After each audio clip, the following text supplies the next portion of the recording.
Bello fai video, avevo girato perfettamente tutto il video così a braccio, bellissimo, e però la lucina della telecamera non si era accesa e quindi ho parlato da solo, bellissimo tra l'altro, chi parla da solo di solito è più intelligente degli altri, ma poco utile quando si ha un canale YouTube come il mio. Buongiorno a tutti e bentornati allo Scrigno del Calcio. Rifacciamo un'altra volta l'introduzione sul Vitória Setúbal, squadra portoghese fondata nel 1910. Perché la città di Setúbal è famosa negli appassionati di calcio?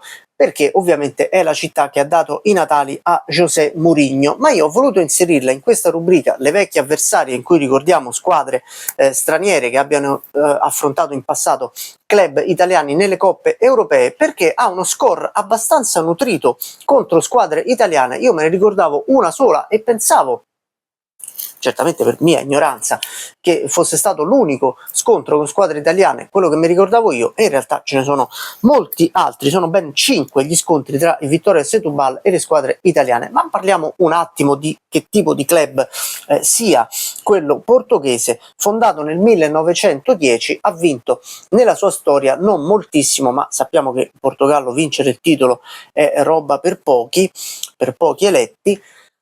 Ma il Vitória Setúbal si è portato a casa comunque le sue 3 coppe nazionali nel 65, nel 67 e nel 2005, più una Coppa di Lega nel 2008.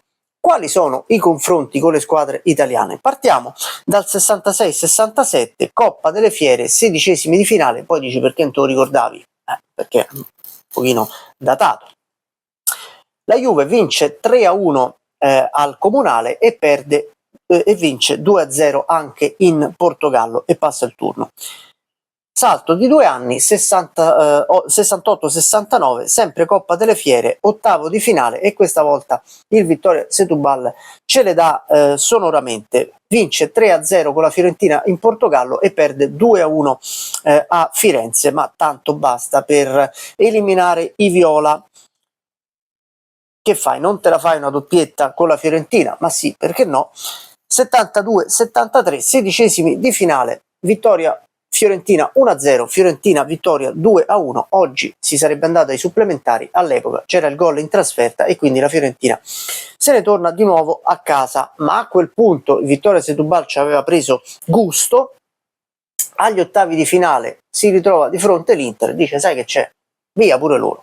Vittoria Inter 2-0, Inter vittoria 1-0, eppure l'Inter ci lascia le penne. Poi facciamo un salto di una ventina d'anni ed è quello che ricordavo io, la vittoria della Roma, il passaggio del turno della Roma nel primo turno di Coppa UEFA 99-2000, la Roma di Capello, partita che ricordo come se si fosse giocata 5 minuti fa.